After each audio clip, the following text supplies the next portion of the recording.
부처님의 가피는 감동 그 자체입니다. 여러분, 좋은 일이 생겨도 그만이요, 나쁜 일이 생겨도 그만이요, 행복도 불행도 다 내가 지은 업의 인연일 뿐입니다. 안녕하십니까. 소중한 나 무한행복 소나무 시간입니다. 여러분들 만나 뵙게 되어서 진심으로 반갑습니다. 여러분, 제가 소나무를 통해서 우리 불자 여러분들께 늘 드리는 말씀이 있죠. 좋은 일도 나쁜 일도 다 내가 지은 업의 인연이구나. 행복도 불행도 다 내가 지은 업이구나. 좋은 인연도 나쁜 인연도 다 스스로가 지은 업의 인연법이구나 라는 말씀을 항상 드립니다. 그래서 여러분, 우리 중생은 이 인생을 살아가면서 한 치 앞도 알 수 없는 이 인생을 살아가면서 이 힘들고 괴롭고 답답할 때, 바로 그럴 때일수록 더 간절히 기도하고 더 정성껏 부처님을 향해서 염불하고 기도해야 됩니다.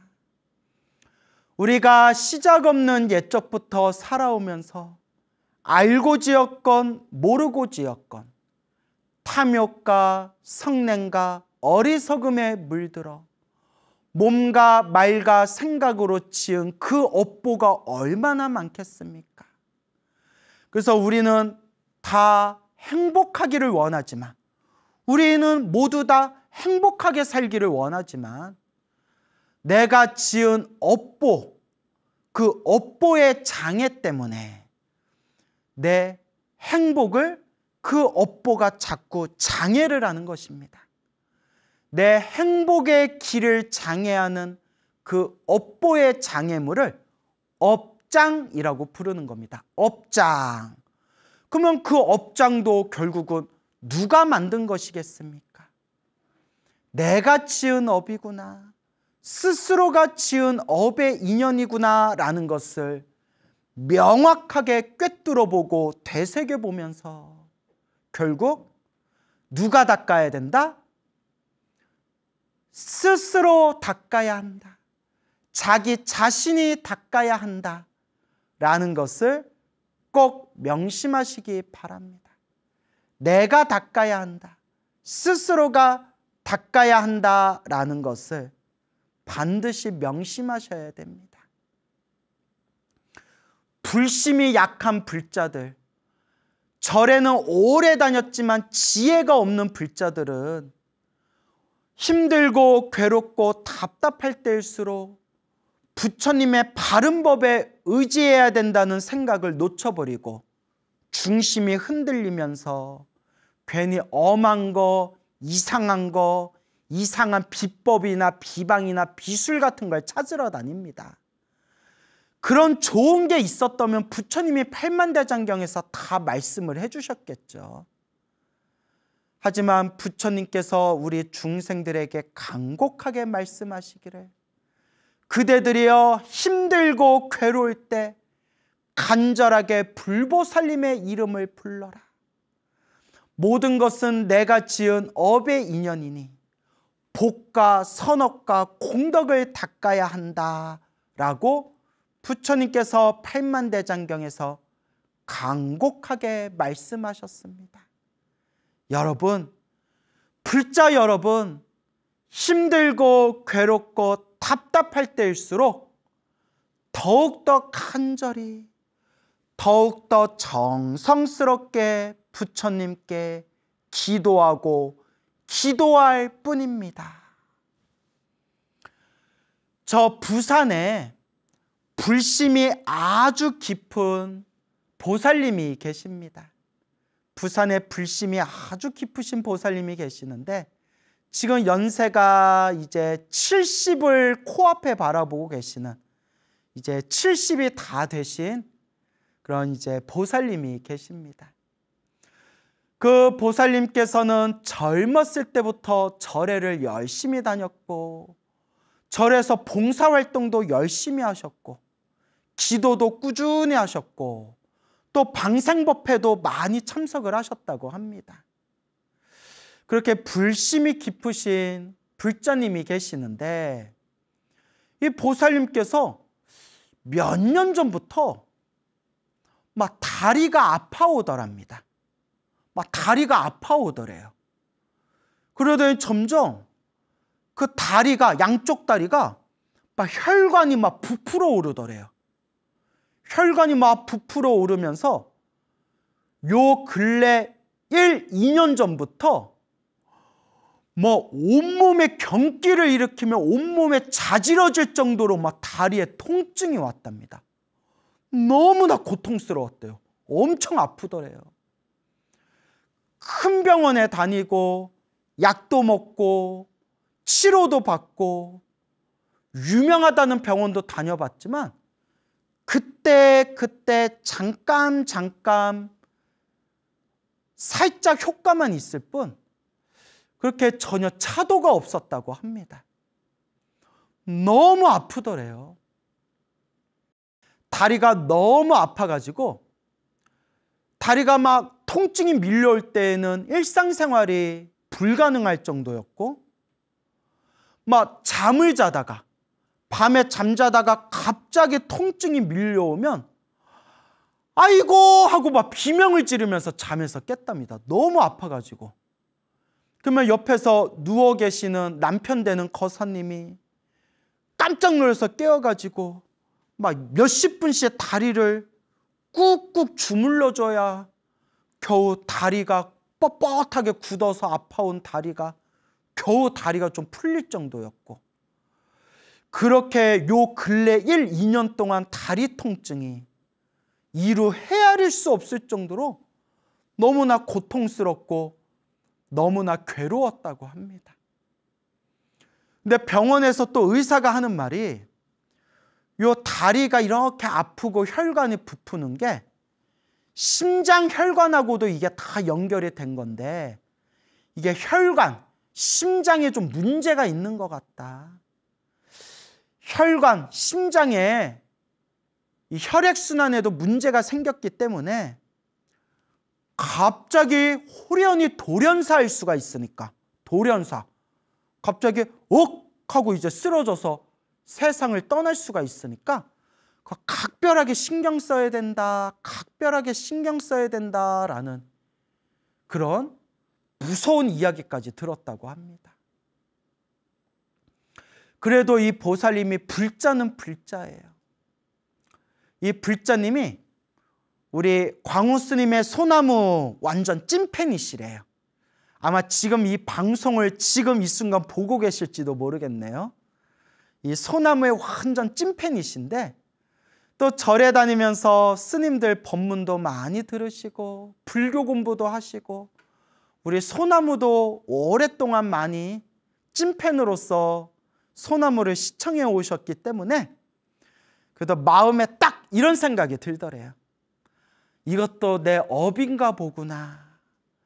내가 전생에 지은 나의 업보인가 보구나. 내가 닦아야 되겠구나. 내가 닦아야 되겠구나 하면서 꾸준히 기도를 하셨다고 합니다.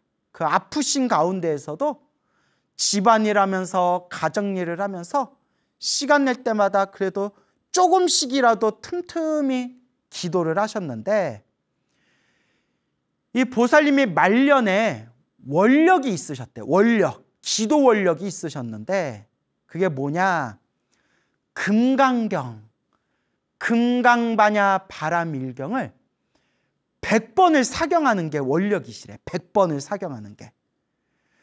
그래서 시간 낼 때마다 금강경을 100번을 사경하는 걸 목표로 틈틈이 시간이 없으면 하루에 한두 장이라도 시간이 많으면 하루에 막 몇 장씩 사경하다가 금강경 10번을 사경하셨대요. 금강경 10권을 사경을 하셨답니다. 그래서 작년 말 정도에 금강경 10권을 딱 사경하고 나서 잠깐 숨 돌리고 좀 쉬셨대요.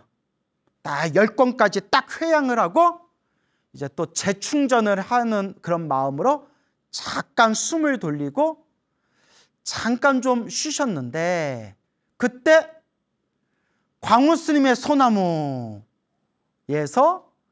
그 법화경 기도가피에 대한 이야기가 이렇게 이제 여러 번 제가 이야기를 하면서 법화경 기도가피 이야기를 여러 번 이제 들으셨대요, 보살님이. 소나무에서 이제 법화경 기도가피 이야기. 근데 제가 뭐 우리 지금까지 몇 년 동안 계속 소나무 법문하면서 금강경 기도가피 이야기, 법화경 기도가피 이야기, 관세음보살 기도가피 이야기, 지장보살 기도가피 이야기 제가 다 골고루 했거든요. 근데 제가 또 한동안 법화경 기도가피 이야기를 여러 번 했었어요. 그 보살님의 소나무를 듣다가 문득 나도 법화경 기도 한번 해봐야 되겠다라는 생각이 그냥 딱 들더래요. 법화경 기도 한번 해봐야 되겠다 하는데 그 순간에 저 책장에, 책이 꽂혀있는 책장에 몇 년 전에 불교 서점에서 사놓고 한 번도 펼쳐보지 않고 책장에 고스란히 책장에 꽂아놓고 모셔두었던 우리말로 번역된 한글 법화경이 딱 책장에 눈에 딱 꽂히시더래요. 아이고, 내가 옛날에 사놓은지도 몰랐네 하면서 때마침 책장에 우리말 한글 법화경이 딱 꽂혀 있어가지고 그 법화경 책을 싹 경전을 뽑아서 매일매일 정성스러운 마음으로 법화경을 매일매일 독송하셨대요. 근데 그분 말씀이 집안일하라 또 집안에 무슨 일들이 있어가지고 오래오래 하지는 못했대요. 시간을 오래오래 하지는 못하고 다만 매일매일 짧은 시간이라도 매일매일 꾸준하게 법화경을 독송하셨대요. 그것도 며칠 동안. 그런데 그분 말씀이 짧은 시간 며칠 동안 매일매일 법화경을 독송하면서 짧게 그냥 시간 날 때마다 법화경을 읽었지만 정성스러운 마음으로 독송했대. 그래도 정성스러운 마음으로. 나무 묘범 연화경 이와 같이 나는 들었다. 어느 한때에 부처님께서 왕사성 기사굴산 중에 계시었는데 정성스럽게 그렇게 며칠 동안 법화경을 독송하셨다고 합니다. 그러니까 막 오래 한 것도 아니고 시간을 길게 잡아서 한 것도 아니에요. 짧은 시간 꾸준히 며칠 동안 법화경을 독송하셨대요. 그러던 어느 날 밤에 잠을 자는데 생생한 꿈을 꾸셨대요. 너무나 생생한 꿈을 꾸셨대요. 보살님이 이렇게 어디 시골길을 이렇게 걷고 있었대요. 시골길을 혼자 이렇게 걷고 있는데 너무너무 소변이 마렵더래요. 갑자기 소변이 마렵더래요. 어디다 쌀까? 화장실에 어딨나? 두리번 했는데 화장실이 보이지 않더래요. 근데 길에 아무도 없지만 아무데나 이렇게 바지 내리고 앉아서 오줌 싸기가 너무 부끄러워가지고 근데 터질 듯이 너무너무 소변이 마렵더래요. 어디가 좋을까 하는데 저기 언덕이 있더래요. 높은 언덕이 있는데 언덕 위에 이렇게 나무들이 이렇게 울창하게 이렇게 나무들이 서 있더래요. 저 언덕 위로 올라가서 나무 숲 사이로 들어가서 그 나무 사이에서 소변을 보면 되겠구나 생각이 들어서 언덕 위로 올라갔대요. 언덕 위로 올라가서 나무 숲에 들어가 가지고 이제 치마를 내리고 바지를 내리고 이렇게 앉아가지고 쪼그리고 앉아서 소변을 쉬 하고 소변을 놨대요. 오줌을 싸는데 아이고 뭐니나 싸도 멈추지가 않더래요. 오줌이 계속 오줌이 나오더래요. 왜 이렇게 오줌이 많이 나오냐 하면서 오줌을 싸고 있는데 오줌이 양이 너무 많으니까 오줌이 찰찰 오줌이 내려가면서 언덕 위에서 밑으로 오줌이 뚝뚝 오줌이 막 떨어졌대요. 언덕 위에서 오줌을 쌌는데 언덕 밑으로 오줌이 막 이렇게 떨어졌대요. 너무 오줌을 많이 싸다 보니까 오줌이 줄줄줄줄줄줄 흘러내려와서 언덕 위에서 언덕 밑으로 오줌이 막 떨어지는데 아이고 뭐니나 왜 언덕 밑으로 지나가는 남자 머리 위에 오줌이 맞더래요. 오줌을 맞았대요. 막 남자가 뭐 오줌을 맞으니까 야 이거 뭐야 오줌이잖아. 그거 누구시오? 막 이러더래요. 남자가. 보살님이 너무 창피하고 너무 미안해서 그 언덕 위에서 그 언덕 밑에 있는 남자한테 머리에 오줌 맞은 남자한테 아이고 미안합니다. 아이고 미안합니다. 아이고 죄송합니다 하고 막 사과했대요.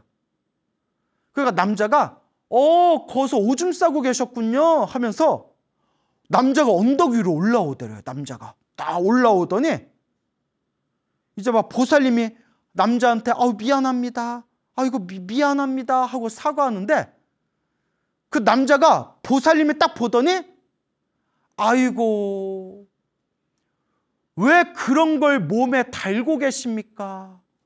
왜 그런 걸 몸에 주렁주렁 달고 있습니까? 이러더래요.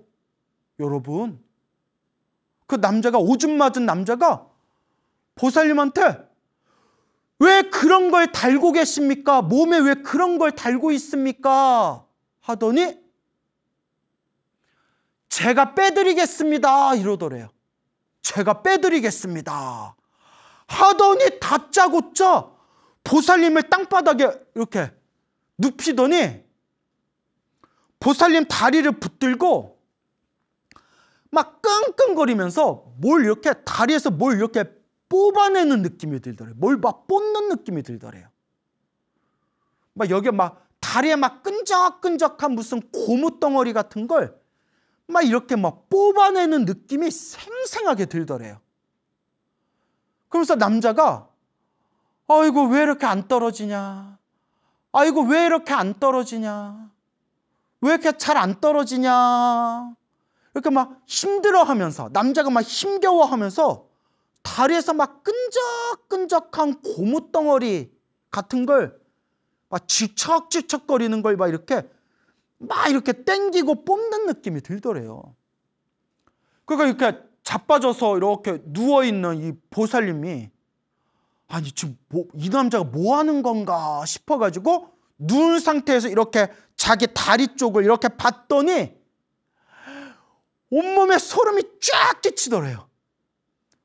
보살님 양쪽 다리에 우글우글 바글바글 하얀 뱀 있죠. 흰뱀. 하얀 뱀이랑 막 하얀 실뱀이랑 지렁이랑 막 하얀 애벌레 같은 게 양쪽 다리에 막 덕지덕지 그냥 바글바글 그냥 양다리에 막 하얀 뱀이랑 하얀 막 실뱀, 하얀 지렁이, 하얀 애벌레 같은 게 막 득실득실 거리더래요. 막 득실득실 거리더래요. 온몸에 막 소름이 끼칠 정도로. 그걸 막 뱀들이, 지렁이 벌레들이 막 안 떨어지려고 막 꿈틀꿈틀 대는 걸 그 남자가 막 힘겹게 막 힘들어 하면서 그걸 막 뽑아내고 있더래요. 막 뽑아내고 있더래요. 그걸. 상상만 해도 소름 끼치네요. 그때 어디선가 웬 여자가 나타났대요. 웬 여자가 딱 나타나면서 여기 우리 집인데 뭐 하시는 거예요? 하고 물어보더래요. 내가 여기 주인인데 지금 뭐 하고 계시는 거예요? 하고 여자가 나타나더니 딱 상황을 보더니 아이고 제가 도와드릴게요 이러더래요. 여자가 내가 여기 주인인데 내가 도와드릴게요 하더니 남은 다리 한쪽에 또 여자가 딱 달라붙더래요. 보살님은 이렇게 누워있고 남자는 한쪽 다리에서 막 그 하얀 뱀과 그 실뱀, 지렁이, 벌레를 막 뽑아내고 있고 또 한쪽 다리는 여기 주인이라고 말하는 여자가 한쪽 다리에 또 붙어가지고 막 그걸 막 힘겹게 막 뽑아내더래요. 뽑아내는데 그 느낌이 생생하더래. 막 뽑히지 않으려고 바둥바둥거리는 그 끈적끈적한 느낌이 생생하더래요. 한참을 막 남자와 여자가 막 힘들어하면서 막 뽑아내더니 아 이제 됐다 이러더래요. 자 이제 됐습니다 라고 하는 순간 정신을 딱 차려봤으니까 한바탕 생생한 꿈인 거예요. 너무나 생생한데 놀라운 게 그 꿈을 꿨는데 다리가 얼얼하더래요. 다리가 정말 막 다리가 막 뭐가 뽑혀나간 느낌처럼 막 다리가 막 욱신욱신 막 근육통 있죠. 막 무슨 근육통처럼 꿈을 꿨는데 다리가 실제로 양쪽 다리가 얼얼하고 다리가 막 욱신욱신거리더래요. 희한하다. 그렇게 3, 4일 동안 다리가 욱신욱신거리는 그 느낌이 3, 4일 동안 지속되더래요. 너무나 생생했대요. 너무나 생생한 꿈이었는데 여러분, 우리 소나무 애청자 여러분, 이제 그 뒷이야기는 다들 눈치채셨죠? 그 꿈을 꾼 이후로 그토록 지독하게 아팠던 다리 통증이 흔적도 없이 사라졌대요. 완전히 사라졌대요. 그냥 완치가 됐대요.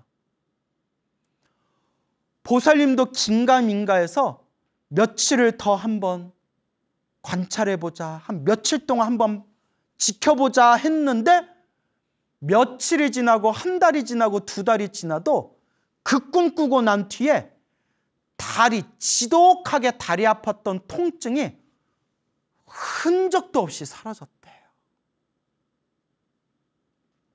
그런데 더 놀라고 더 충격받은 게 옆에서 같이 자고 있던 남편, 거사님이 더 놀라셨대요. 왜냐? 거사님은 그 1, 2년 동안 당신의 사랑하는 아내가 막 자다가도 막 경기를 일으키고 비명을 지르면서 막 다리 아파하던 그 모습을 옆에서 1, 2년 동안 다 지켜봤잖아요. 그리고 막 옆에서 막 몇십 분 동안 자다가도 일어나서 다리 주물러주고 남편이신 거사님이 그걸 다 목격하고 그걸 다 지켜봤잖아요. 그토록 힘들어했던 자기 마누라가 그 다리의 질병이 흔적도 없이 사라진 걸 보고 거사님이 놀라셨대요. 아니 이럴 수가. 아니 어떻게 이럴 수가. 그래서 이 남편 되는 거사님이 당신 부인 되시는 당신 와이프가 절에 다니고 봉사하고 기도하는 것은 항상 뒤에서 응원해 주셨지만 본인은 절에 안 다니셨대요. 그게 본인은 그렇게 뭐 절에 부처님의 가르침에 관심이 없었는데 그나마 그 남편 되는 거사님이 그나마 유일하게 보는 게 광우스님의 소나무였대요. 예, 아유 고맙습니다. 예, 그나마 소나무가 재밌다고 그나마 소나무는 좀 보셨대요. 그랬던 분이 충격을 받으신 거예요. 야, 아니, 어떻게 이럴 수가. 그러니까 남편 되는 거사님이 그때 느껴진 바가 있었대요. 부처님 가르침이 정말 뭔가 있기는 있나 보구나. 정말 뭔가 있기는 있구나. 라는 생각이 딱 드시더니 그날부터 마음에 느껴진 바가 있으셔서 불교 공부를 시작하셨대요. 진지하게 불교 공부를 시작하셨대요. 와, 이게 포교죠. 여러분, 내 남편, 내 가족, 내 자식 포교하는 게 제일 힘들어요. 이게 포교죠. 그래서 그토록 지독하게 아팠던 다리의 그 통증이 그 꿈을 꾸고 난 뒤에, 생생한 꿈을 꾸고 난 뒤에 몽중가피, 여러분, 몽중가피, 꿈에서 그 가피를 받은 뒤에 그토록 아팠던 다리 통증이 싹 다 사라졌는데, 요 이야기를, 지금 제가 들려드린 이 이야기를 그 부산에 계신 보살님의 따님이, 젊은 따님이, 절에 다니는 젊은 따님이 저한테 직접 해주신 이야기예요. 스님, 저희 어머니가 가피 받으셨어요 하면서 저한테 직접 들려주신 얘기인데, 이제 뒷얘기가, 그 따님이 올해 설날, 새해 설날에 부산 친정집에 갔어요. 그 이제 엄마 아빠 만나고 엄마한테, 엄마 지금도 다리 안 아파? 지금도 다리 괜찮아? 라고 엄마한테 물어보니까 어머님이 눈에 눈물이 그렁그렁 하면서 안 아프다, 완전히 낫다, 부처님 가피 덕분에 내가 살았다, 이 은혜를 어떻게 갚을 수 있을까? 내가 이 은혜를 어찌 갚아야 될까? 부처님의 이 은혜 내가 어떻게 갚으며 살아야 할까? 하면서 어머니가 너무 감동하시면서 눈에 막 눈물을 막 뚝뚝 흘리셨대.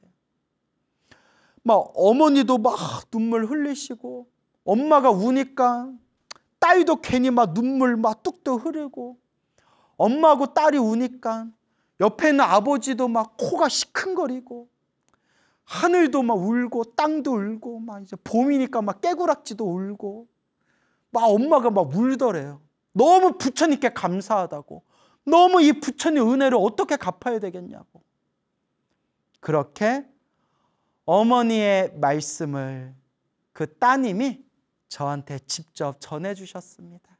그러면서, 스님, 저의 어머니도 우리 광우 스님 소나무 완전 찐팬이에요. 어머니, 우리 엄마가 광우 스님 엄청 좋아해요. 그렇게 또 덕담의 말씀을 또 전해주시더라고요. 제가 감동받았어요. 제가 감동받았어요. 아, 부처님 가피가 있구나. 분명히 부처님 가피가 있구나. 근데 그 따님이, 이 이야기를 전해주신 따님이 저한테 질문을 하더라고요. 스님, 저의 어머니가 그 꿈을 꾸기 전에 며칠 동안 법화경을 독송했는데, 법화경 기도를 오래 한 것도 아니고 그냥 짧은 시간 그냥 틈틈이 법화경을 독송했을 뿐인데 이렇게 가피를 빨리 받을 수가 있나요? 이렇게 가피를 빨리 크게 받을 수가 있나요? 조금 기도했을 뿐인데. 그래서 제가 이렇게 말씀드렸죠. 아닙니다. 조금 기도한 게 아닙니다.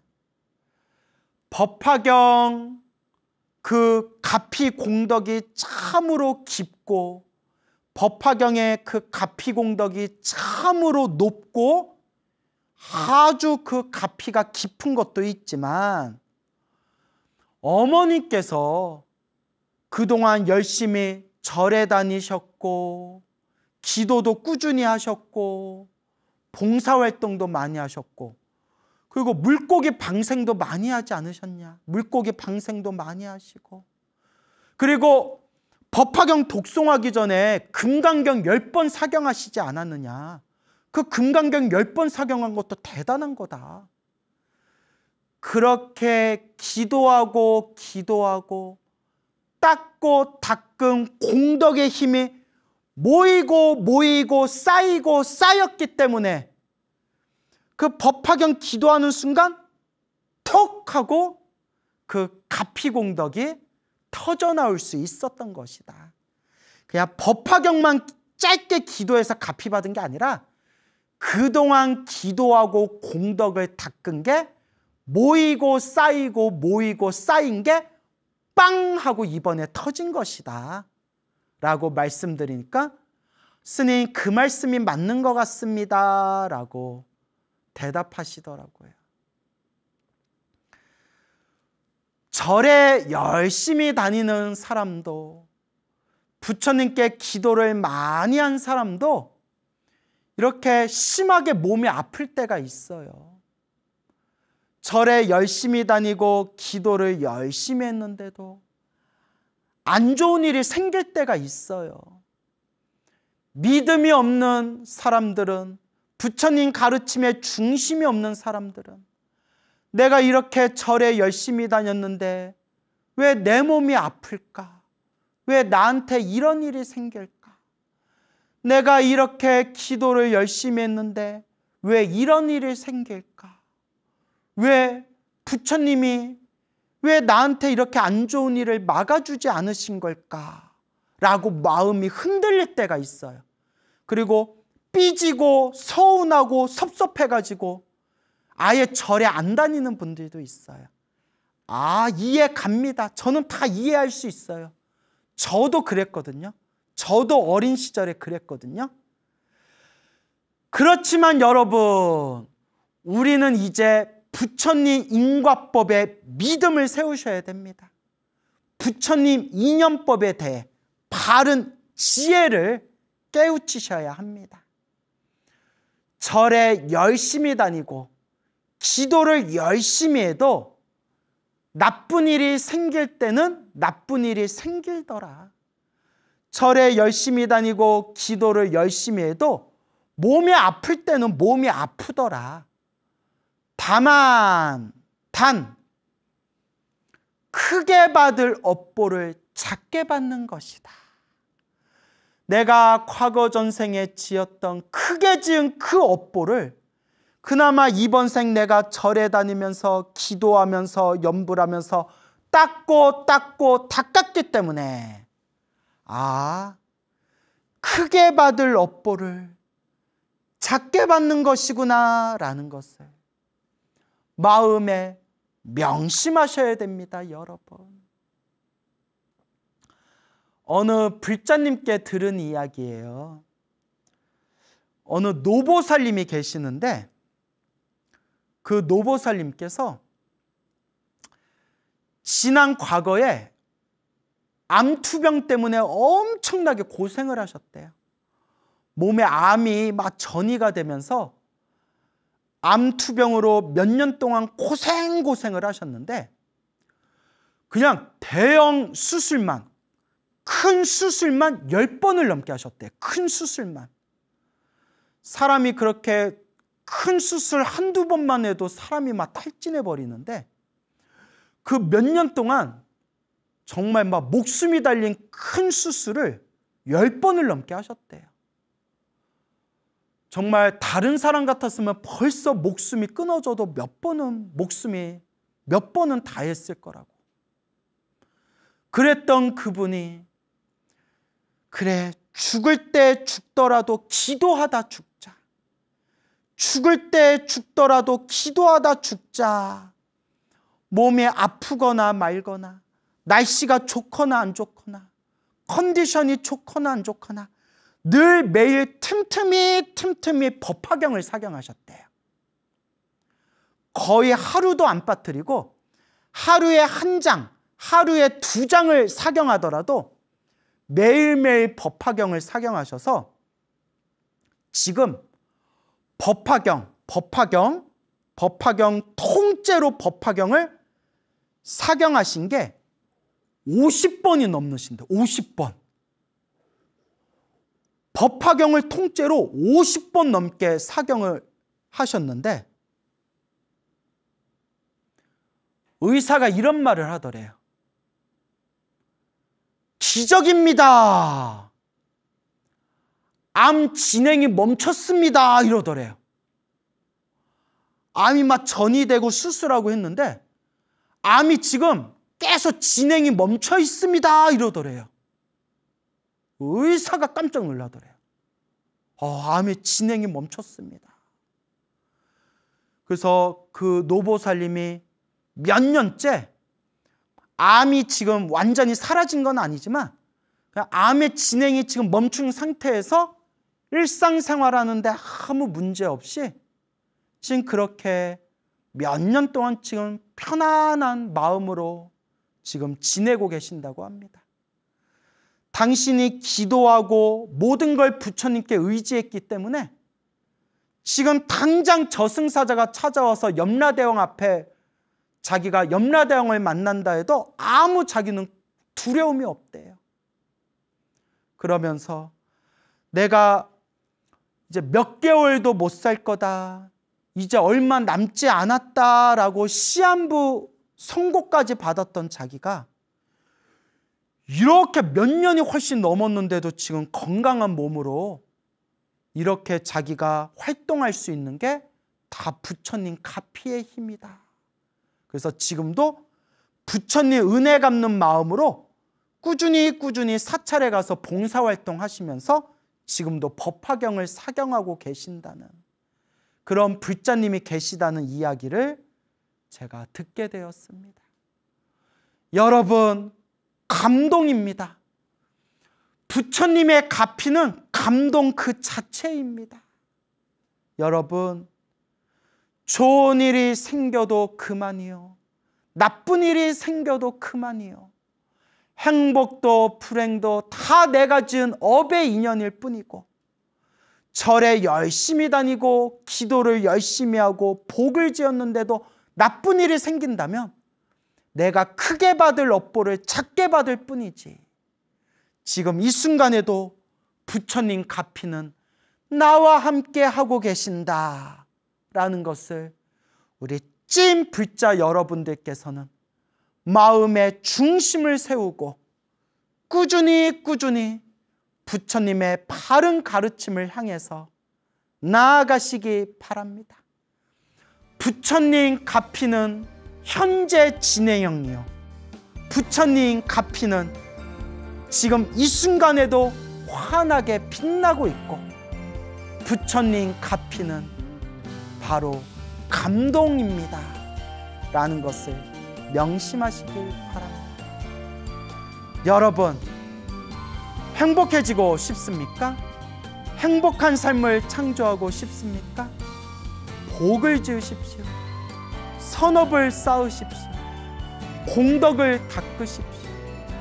복과 선업과 공덕의 힘이 여러분들을 진정한 행복의 길로 이끌어 줄 것입니다. 여러분, 성불하세요. 소중한 나 무한 행복 소나무 시간입니다.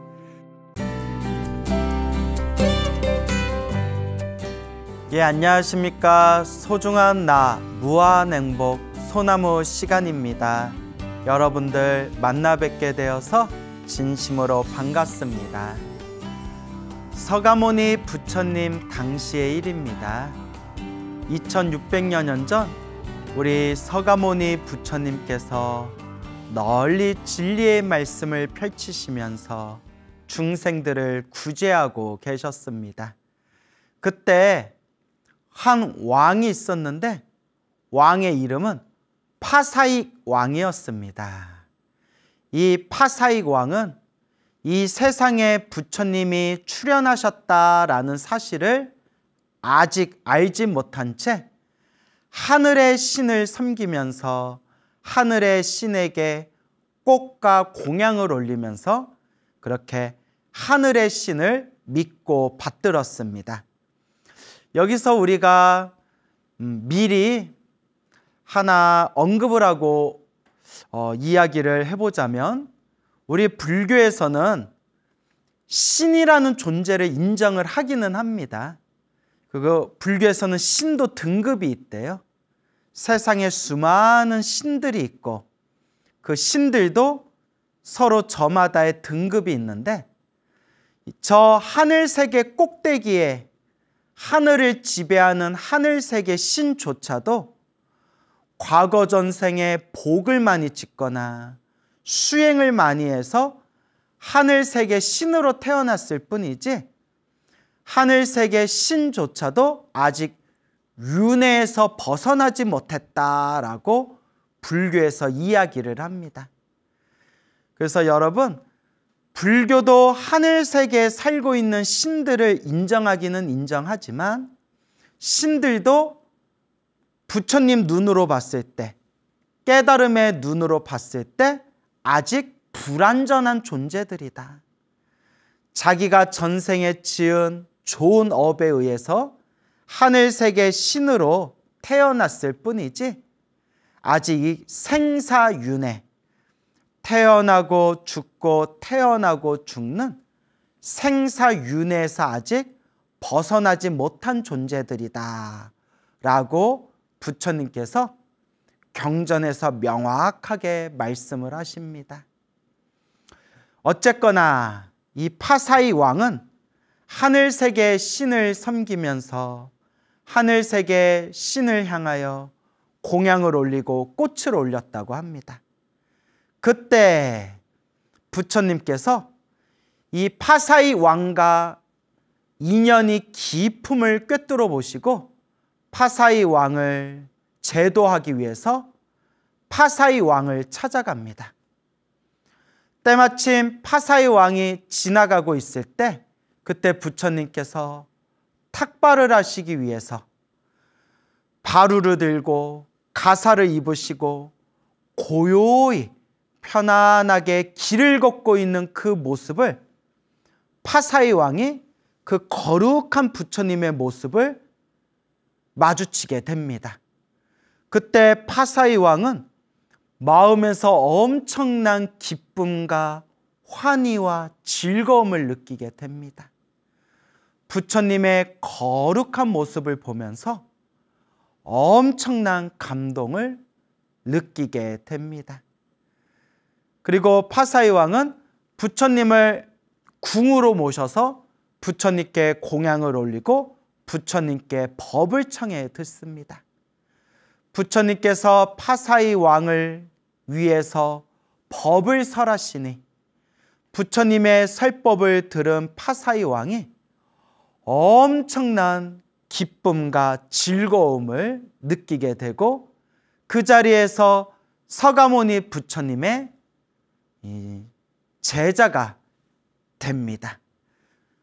서가모니 부처님의 아주 독실한 불제자, 이제 신도가 됩니다. 이제 불자가 된 파사이 왕은 매일매일 부처님을 위해서 항상 꽃공양을 올리게 됩니다. 그래서 궁전에 아름다운 연못이 있었는데 그 아름다운 연못에서 피어나는 그 꽃들을 모아서 매일매일 부처님께 꽃공양을 올리게 됩니다. 때마침 그 궁전에 연못을 지키고 꽃들을 관리하고 있는 그 남자가, 관리사가 꽃들, 예쁜 아름다운 꽃들을 모아가지고 왕에게 올린 뒤에 따로 개인적으로 꽃 한 송이를 품에 안고 이제 집으로 돌아가게 됩니다. 이 연못에 꽃을 관리하는 관리사가 그 꽃 한 송이를 자기가 품에 안고 집을 향해서 길을 걷고 있는데 그때 한 외도를 만나게 됩니다. 외도는 불교 외에 다른 종교를 믿는 사람을 외도라고 부릅니다. 외도. 그래서 바깥, 외. 불교 외에 다른 종교를 믿는 사람을 외도라고 부릅니다. 외도가 길을 걷다가 꽃을 들고 있는 관리사를 보고 이렇게 묻습니다. 꽃이 참 예쁘군요. 그 꽃을 뭐 하실 겁니까? 그러니까 꽃을 들고 있는 관리사가 이 꽃을 시장에 가서 팔 겁니다. 그때 외도가 그러면 그 꽃을 저에게 파십시오 하는데 옆에 부처님의 독실한 불제자요, 정성이 지극한 신자였던 수다타 장자가 갑자기 짠 하고 나타나면서 잠깐 하더니 그 꽃을 나에게 파시오 라고 수다타 장자가 말을 하는 겁니다. 그래서 관리사가 들고 있는, 연못을 관리하는 관리사가 들고 있는 그 예쁜 꽃을 사기 위해서 수다타 장자와 그 다른 종교를 믿는 외도가 서로 이제 경쟁이 붙게 됩니다. 서로 자기가 꽃을 사겠다고 가격을 올리다가 결국에는 100,000냥이나 되는 만큼 꽃값이 오르게 됩니다. 사실 우리 입장에서는 에휴 그냥 네가 사라, 야 나는 어디 꽃집 다른 데 가서 나는 그냥 싸게 살련다, 뭐 이럴 법도 한데 뭐 돈이 엄청 많았나 봐요. 100,000냥이나 가격을 올려가지고 서로가 꽃을 사려고 합니다. 그러다 서로가 양보를 하지 않고 꽃값이 100,000냥이나 오르다 보니까 꽃을 들고 있던 관리사가 보다 못해서 질문을 던집니다. 첫 번째, 그 외도에게 이 꽃을 왜 사려고 하는 겁니까? 제가 모시고 있는 하늘의 신에게 꽃을 올리고자 합니다. 제가 믿는 종교의 하늘의 신에게 꽃공양을 올리려고 합니다. 그러시군요. 그 다음에 두 번째, 수다타 장자에게 똑같은 질문을 던집니다. 수다타 장자여, 이 꽃을 왜 사시려고 하십니까? 저는 부처님께 꽃공양을 올리고자 하옵니다. 깜짝 놀란 이 관리사가 수다타 장자에게 질문을 다시 합니다. 부처님께 꽃을 올린다고요? 부처님은 어떤 분이십니까? 그러니까 수다타 장자가 이렇게 대답합니다. 부처님은 과거, 현재, 미래 모든 지혜를 꿰뚫으셨고 또한 이 3계, 욕계, 색계, 무색계, 3계, 우주라는 뜻이에요. 우주. 이 3계, 이 우주에서 가장 높은 분이시고 저 하늘나라 신들과 이 모든 인간들이 다 함께 존경하고 다 함께 스승으로 공경하는 분입니다. 그 말에 관리사가 깜짝 놀랍니다. 그리고 문득 이렇게 생각합니다. 요 수다타 장자는 사람이 아주 신중하고 빈틈이 없으며 절대 일을 가볍게 처리하는 사람이 아니다. 이렇게 똑똑한 수다타 장자가 100,000냥이나 돈을 줘서 꽃을 사가지고 부처님께 공양을 올리려고 할 정도면 분명히 부처님께 꽃공양을 올리는 게 엄청난 이득이 있기 때문일 것이다. 그러니 차라리 이 꽃을 내가 올리자 라고 생각을 딱 일으키면서 관리사가 이렇게 말합니다. 나는 이 꽃을 팔지 않겠습니다. 나는 이 꽃을 제가 직접 부처님께 꽃공양 올리겠습니다. 그 말에 수다타 장자가 뛸 듯이 기뻐하며 스데타 장자가 그 관리사를 데리고 부처님이 계신 사원으로 향하게 됩니다. 그때 부처님을 뵙고 그 부처님의 거룩하고 맑고 깨끗하고 그 찬란하고 환한 모습을 보면서 그냥 보는 것만으로도 이 꽃을 든 관리사는 엄청난 기쁨과 즐거움과 환희를 느꼈다고 합니다.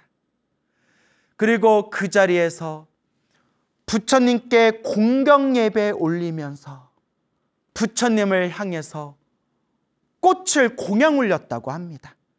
순간 그 꽃이 하늘로 붕 하고 날아오르더니 뜨거운 해를 가려주고 시원한 그늘을 만들어주는 꽃으로 된 일산으로 바뀌게 되었다고 합니다. 꽃으로 된 일산. 비를 맞는 것을 우산이라고 하고요. 해를 막아주는 것을 일산이라고 합니다. 요새 말로 하면 양산이라고 표현해도 되겠죠. 꽃으로 된 일산이 돼서 그윽한 꽃향기를 일으키면서 부처님이 오른쪽으로 가면 오른쪽으로 따라가고 부처님이 왼쪽으로 가시면 왼쪽으로 따라가고 부처님이 앉거나 서거나 그 꽃으로 된 일산이 부처님 머리 위에서 뜨거운 햇볕을 막고 시원한 그늘을 만들어냈다고 합니다. 순간 그 관리사가 자기가 올린 그 꽃이 꽃으로 된 일산이 되어 거룩하신 석가모니 부처님 몸 위에 그늘을 들이우는 모습을 보고 엄청난 기쁨과 환희를 느끼게 됩니다. 그 자리에서 벅차오르는 감동과 벅차오르는 감격을 느끼면서 그 자리에서 거룩한 부처님 발 아래 합장 3배를 올리고 부처님을 향해서 다음과 같이 발언합니다. 오 거룩하신 부처님이시여, 제가 이 꽃을 올린 이 공덕으로 부처님께 꽃공양을 올린 이 성근 공덕을 일체 모든 중생들에게 회양하겠습니다. 제가 꽃을 올린 공덕으로 이 일체 모든 중생들이 고통에서 벗어나고 행복을 얻고 지혜를 얻어서 저 열반에 들어가기를 지극한 마음으로 발언합니다 하는 순간 부처님께서 환한 미소를 지으면서 입에서 오색 광명, 5가지 색깔의 광명이 뿜어져 나오며 그 입에서 뿜어져 나온 광명이 다시 부처님의 몸을 세 겹으로 감싼 뒤에 그 광명이 부처님 정수리 머릿속으로 쏙 들어갔다고 합니다. 그때 깜짝 놀라서 옆에 있던 부처님의 수제자 아난 스님께서 부처님께 여쭈어 봅니다. 부처님, 거룩하신 세존이시여, 어떤 인연이 있어서 그렇게 환한 미소를 지으시고 입에서 광명을 내뿜으신 것입니까? 그때 부처님께서 이와 같이 말씀하십니다. 아난이여, 그대여, 저 꽃공양을 올린 저 남자를 보았는가? 예, 저 꽃공양을 올린 남자를 보았습니다. 저 꽃공양을 올린 남자가 이와 같이 모든 중생들에게 공덕을 회양하고 중생들의 행복과 중생들의 깨달음을 위해서 발언을 한 이 인연 공덕으로 저 꽃공양을 올린 남자는 수없는 미래 세상에 성불하여 부처님이 될 것이다. 그때 성불하여 부처님이 될 때, 그때 그 부처님의 이름을 화성 부처님이라고 불리게 될 것이다. 그래서 내가 이와 같이 미소를 짓고 입에서 광명을 뿜은 것이다 라고 말씀하시니, 그 자리에 있던 모든 스님들과 불자들이 다 함께 기뻐하며 찬탄하였다고 합니다. 부처님께 한 송이 꽃공양을 올렸을 뿐인데, 그 작은 꽃 한 송이를 부처님께 올릴 때 정성스러운 마음으로 꽃공양을 올리면서 이 모든 성근 공덕을 일체 중생들에게 회양합니다. 일체 중생이 괴로움에서 벗어나고, 일체 중생이 영원토록 행복하고, 일체 중생이 지혜와 깨달음을 얻고, 일체 중생이 열반에 들어갈지어다 라는 보리심,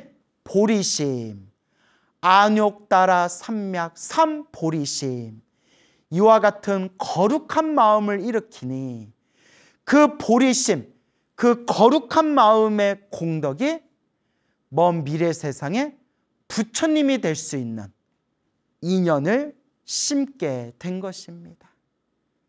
그래서 여러분, 우리 불자들이 항상 부처님을 향하여 기도하고 공양 올릴 때 항상 마음으로 되새겨야 합니다.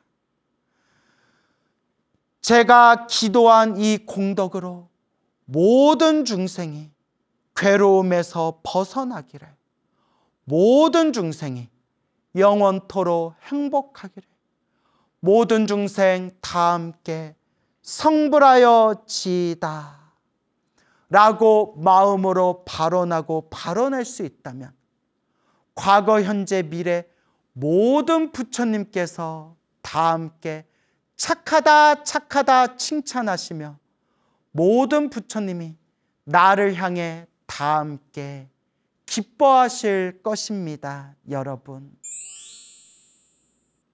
두 번째 이야기입니다. 서가모니 부처님 당시의 일입니다. 서가모니 부처님께서 널리 이 세상의 중생들을 향하여 진리의 말씀을 설하고 계실 때 일입니다. 그때 석가모니 부처님 당시에도 수많은 종교가 있었습니다. 서가모니 부처님 당시에도 수많은 종교와 사상과 가르침이 있었죠. 그래서 우리가 이 세상에 수많은 종교와 사상과 가르침이 있는데, 그 속에서 우리가 부처님 법을 만나고 부처님 가르침을 만난 것이 정말 큰 복이다라는 믿음을 늘 마음속에 되새겨야 할 것입니다. 여러분, 그 당시 한 2명의 남자가 있었습니다. 부처님을 지극정성으로 믿고 의지하고 공경하는 부처님을 믿는 거사님이 있었고, 또 다른 종교, 불교 외에 다른 가르침을 믿는, 다른 종교를 믿는 외도를 믿는 남자가 있었습니다. 불교를 믿는 거사님과 다른 종교를 믿는 외도가 있었습니다. 근데 어느 날 그 불교를 믿는 거사님과 다른 종교 하늘세계 신을 믿는 외도가 서로 논쟁이 붙어가지고 그 논쟁이 점점 격렬해지게 됩니다. 그 둘의 말싸움이 끝날 기미가 없자 파사이 왕이 그 두 남자를 부르게 됩니다. 그리고 그 거사와 외도 두 남자에게 파사의 왕이 질문을 합니다. 무엇 때문에 그렇게 말싸움을 하는가? 무엇 때문에 그렇게 쉬지 않고 이토록 오래도록 그렇게 토론을 하고 논쟁을 하는가? 그때 이 두 남자가 입을 모아 이렇게 이야기를 합니다. 저는 부처님을 믿고 있고, 저는 하늘 세계 신을 믿고 있고, 이 사람과 저 사람이 서로 대화가 통하지 않아서 부처님이 더 높으신 분이냐, 내가 믿고 있는 외도의 스승, 내가 믿고 있는 스승님이 더 높으신 분이냐, 서로 논쟁을 벌이고 있었습니다. 그때 파사의 왕이 이렇게 명을 내립니다. 그러지 말고 일주일 후에 사람들 앞에서 단판을 짓자. 일주일 후에 큰 그 들판에 수많은 사람들을 모아놓고 각자 믿는 스승님을 향해서 향을 피우고 꽃을 올리고 물을 뿌려서 각자 믿는 그 스승님이 신통력으로 그 수많은 사람들이 모여있는 들판에 신통력으로 한번 모셔보도록 하자. 그래서 가장 신통력이 뛰어난 분을 더 위대하신 분이다라고 승부를 겨루자라고 파사의 왕이 말을 합니다.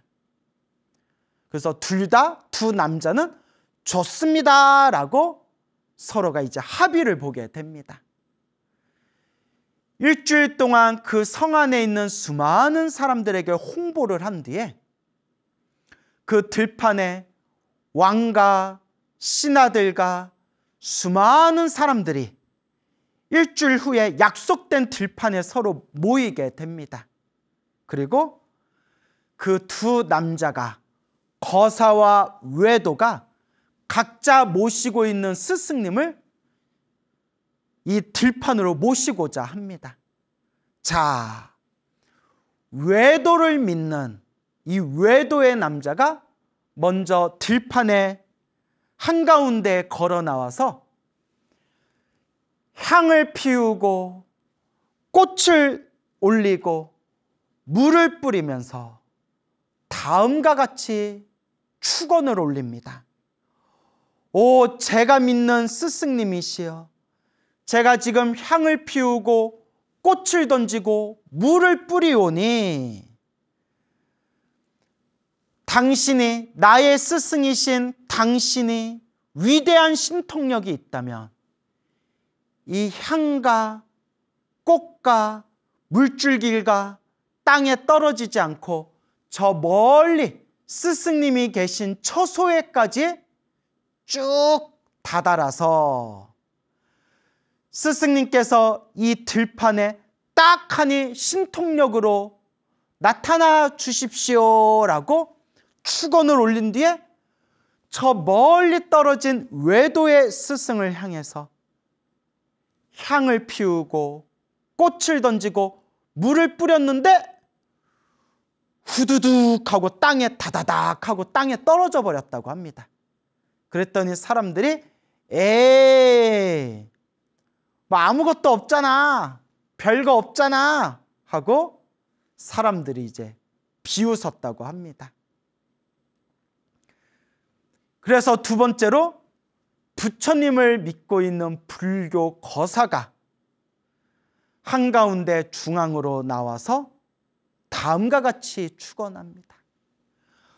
거룩하신 부처님이시여, 저 멀리 기원정사에 계시는 우리 부처님이시여, 제가 이 멀리 들판에서 부처님을 향해 향을 피우고 꽃을 던지고 물을 뿌리오니 부처님이시여 이 자리에 왕림해 주옵소서 하면서 향을 피우고 꽃을 던지고 물을 뿌렸더니 그 수많은 사람들이 보는 앞에서 거사가 피운 향은 오색 향 구름이 되어 부처님이 계신 기원정사로 날아갔고, 거사가 던진 꽃송이는 하늘 위로 올라가 꽃으로 된 일산이 되어 저 멀리까지 날아가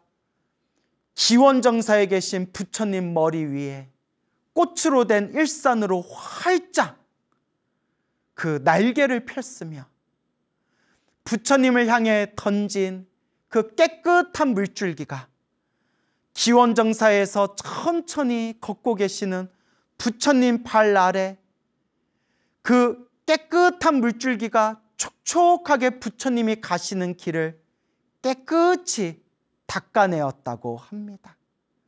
순간 부처님께서 지금 이 모든 일을 다 꿰뚫어 보시고 부처님께서 찬란한 광명의 빛을 뿜어내면서 짠!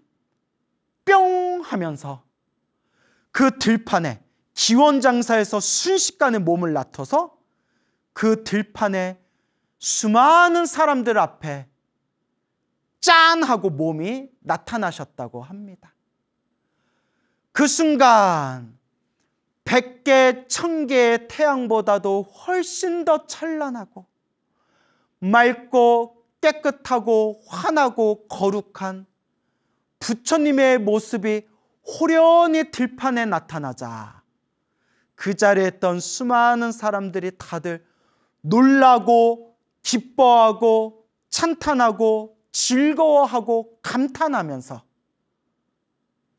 거룩한 부처님을 향해 그 자리에 있는 모든 사람들이 합장 공경 예배를 올렸다고 합니다. 그때 이 광경을 보고 더할 나위 없는 감동과 기쁨과 즐거움과 환희를 느낀 그 거사가 부처님 발 아래 머리를 갖다 대고 지극한 마음으로 합장 공경 예배 3배를 올린 뒤에 부처님 앞에서 이와 같이 발언합니다. 부처님, 부처님이시여, 제가 지금 부처님을 향해 향 피우고 꽃 올리고 깨끗한 물을 뿌린 이 공덕을 일체 중생들에게 다 회양하겠습니다. 일체 중생들에게 이 모든 공덕을 다 돌리겠습니다. 원컨대 이 공덕의 힘으로 모든 중생이 괴로움에서 벗어나기를, 모든 중생이 영원토록 행복하기를, 모든 중생 다 함께 지혜를 얻고 깨달음을 얻어 열반에 들기를 바라옵니다 하는 순간 부처님께서 환한 미소를 지으면서 입에서 5가지 광명의 빛을 뿜어내시고 그 5가지 광명의 빛이 부처님의 몸을 3겹으로 감싼 뒤에 그 3겹으로 감싸진 빛이 부처님 정수리 안으로 다시 쏙 흘러들어갔다고 합니다. 그 모습에 깜짝 놀란 아난 스님과 그 자리에 있던 수많은 스님들이 부처님을 향해 여쭈어 봅니다. 부처님, 어떠한 인연이 있어서 부처님이 이와 같이 환한 미소를 지으면서 입으로 광명을 내뿜으신 겁니까? 그때 부처님께서 이와 같이 말씀하십니다. 저 거사가 보이느냐? 이 들판에서 저 기원정사에 향해 향을 피우고 꽃을 던지고 물을 뿌려 부처님을 이 자리에 청하온 저 거사가 보이느냐? 저 거사는 이 인연 공덕으로 머나먼 미래 세상에 성불하여 부처님이 될 것이다.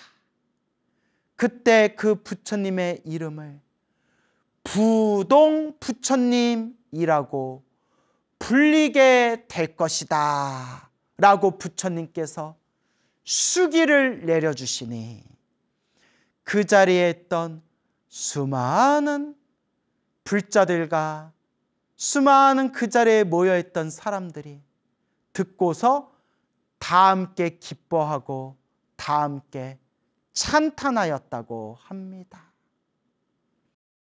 여러분, 이와 같이 여러분들에게 오늘 두 가지 이야기를 들려드렸습니다. 첫 번째, 꽃 한 송이를 부처님께 올리고 미래 세상에 화성이라는 부처님이 될 것이다 수기를 받은 이야기. 두 번째, 들판에서 외도와 신통력을 겨루며 거룩한 부처님을 향해서 향을 피우고 꽃을 던지고 물을 뿌려 기원정사에 계신 서가모니 부처님을 수많은 사람들이 있는 들판에 청하온 그 거사님의 이야기를 들려드렸습니다. 그리고 그 거사님은 미래 세상에 부동부처님이 될 것이다 라는 수기를 받은 이야기를 전해드렸습니다. 우리 부처님 가르침을 공부하면 이런 내용이 나옵니다. 한 분의 부처님이 이 세상에 출현하기 위해서는 과거 전생부터 헤아릴 수 없는 기나긴 시간 동안 복과 선업과 공덕을 닦고 지혜와 깨달음을 닦아서 모든 공덕과 깨달음을 완성하였을 때 이 세상에 위대한 스승님, 진리의 법왕 한 분의 부처님이 세상에 출현하시게 되는 겁니다. 그래서 부처님 경전에 보면 서가모니 부처님께서도 팔만대장경에서 누누이 말씀하시기를 내가 이번 생 석가모니로 성불하여 부처가 되기 위해서 수없는 억겁의 윤회 동안 백천만억 수많은 부처님을 뵙고 공경하고 의지하고 그 수많은 부처님 밑에서 공덕을 닦았기 때문에 지금 이와 같이 부처님이 될 수 있었던 것이다 라고 서가모니 부처님께서 말씀하셨습니다. 여러분, 우리도 자꾸 부처님을 닮아가야 됩니다. 수행이란 무엇인가? 정진이란 무엇인가? 결국 부처님 닮아가기입니다. 닮아가고 부처님을 닮아가면 어느 순간에 나도 부처님과 똑같은 존재가 되어 있는 것입니다. 우리가 부처님의 가르침을 이번 생에 만나 부처님의 법을 이번 생에 닦을 수 있는 것을 정말 과거 전생부터 지었던 착한 뿌리가 있는 것이다. 내가 과거 전생부터 큰 복이 있어서 성근, 착할선 뿌리근 착한 뿌리, 성근이 있어서 내가 이번 생 부처님 법을 만나게 된 것이다 라는 것을 진정한 불자라면 마음에 늘 되새기고 되새기셔야 합니다. 그리고 늘 우리가 부처님께 기도하면서 기도의 마지막 마무리는 반드시 사옹서원으로 마무리해야 합니다. 사옹서원을 세 문장으로 간추리면 사옹서원, 중생을 건지겠습니다. 번뇌를 끊겠습니다. 법문을 배우겠습니다. 불도를 이루겠습니다. 이 네 개의 사옹서원을 세 가지 문장으로 만들면 모든 중생 고통에서 벗어나기를, 모든 중생 영원토록 행복하기를, 모든 중생 다 함께 성불하여 지이다. 그리고 이것을 다시 한 문장으로 딱 만들면 원공법계 제중생 자타일시 성불도 원하옵건대 함께 우주법계 모든 중생들이 하나도 빠짐없이 나와 남이 일시에 다 함께 불도를 성취하여 지이다. 성불하여 지이다. 원공법계 제중생 자타일시 성불도. 이 마음이 바로 보리심입니다. 보리심. 안욕따라 삼약 삼보리심. 그래서 금강경에도 이와 같이 이야기하지 않습니까? 세존이시여 세존이시여 선남자 선여인이 발 안욕따라 삼약 삼보리심. 안욕따라 삼약 삼보리의 마음을 일으킨다면 응당 어떻게 머무르고 어떻게 이 마음을 다스려야 되겠습니까? 라고 금강경에서도 이 마음 닦는 법에 대해서 명확하게 이야기하고 있습니다. 여러분, 그래서 우리가 부처님께 공양을 올리고 부처님께 기도하고 부처님께 염불을 할 때, 우리가 불자로 살아갈 때 항상 이 보리심을 명심해야 됩니다. 보리심. 그래서 제가 불자님들께 늘 드리는 이야기가 있습니다. 관음 기도를 하든 지장 기도를 하든 나를 위한 기도를 하든 내 가족들을 위한 기도를 하든 어떤 기도, 어떤 방법의 기도를 하든 기도의 마지막 마무리는 사옹서원으로 마무리해라. 모든 중생이 고통에서 벗어나고 모든 중생이 행복하기를 마음으로라도 축원하고 발언을 올려라. 보리심. 이 보리심을 꼭 명심하시기 바랍니다. 여러분, 부처님 팔만대장경에서 분명히 말씀하셨고 옛날 옛적 큰 스님들 법문에 분명히 말씀하셨습니다. 우리가 부처님께 절을 한번 올리거나 염불 한번 하거나 부처님께 공양 한 번을 올리더라도 보리심을 일으킨다면 사옹서원의 마음으로 모든 중생이 고통에서 벗어나고 모든 중생이 행복하기를 발언하면서 원공법계 제중생, 일체중생 다 함께 성불하기를 발언하면서 한 번이라도 그런 마음으로 절을 하고 한 번이라도 그런 마음으로 염불하고 한 번이라도 그런 마음으로 공양을 올린다면 그 공덕은 헤아릴 수 없이 엄청난 크나큰 공덕을 닦게 될 것이다 라고 부처님이 말씀하셨습니다. 그러니 여러분, 우리 찐 불자가 되어 이 부처님의 소중한 가르침을 보리심을 가지고 잘 닦아 나갑시다. 여러분, 행복해지고 싶습니까? 행복한 삶을 창조하고 싶습니까? 복을 지으십시오. 선업을 지으십시오. 공덕을 쌓으십시오.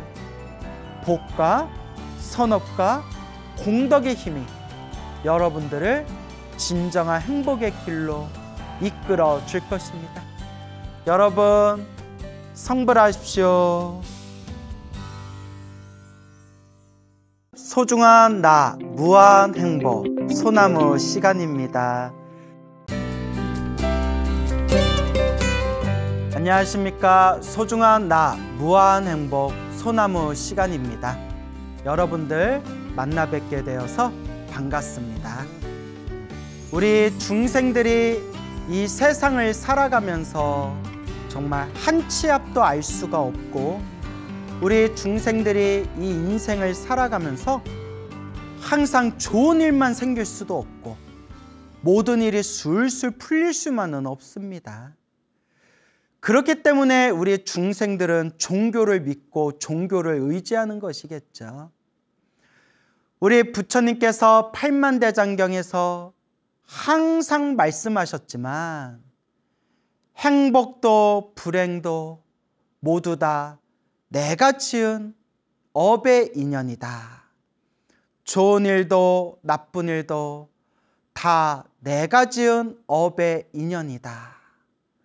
좋은 인연도 나쁜 인연도 다 내가 지은 업의 인연이다 라고 부처님께서 항상 말씀하셨습니다. 그래서 우리는 항상 이 인과법 그리고 이 인연법이라는 것을 늘 마음에 되새겨야 합니다.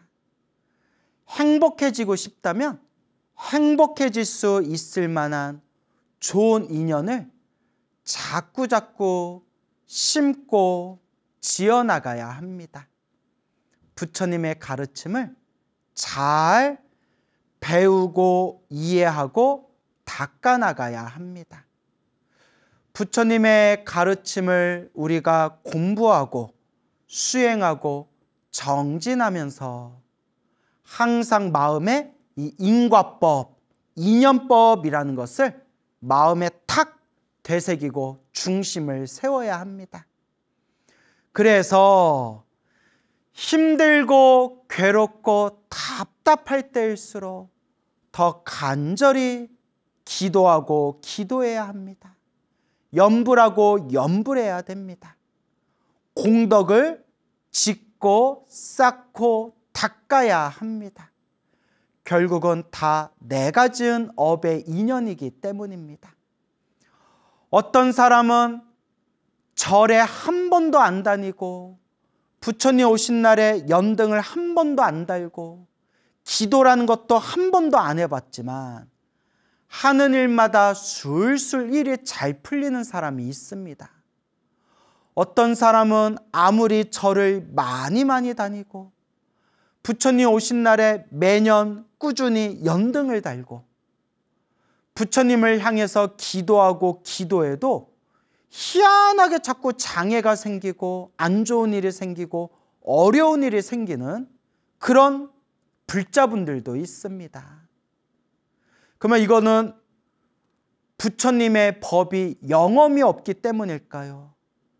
부처님을 믿고 의지하고 기도하고 공양 올리는 게 아무런 효과가 없기 때문일까요?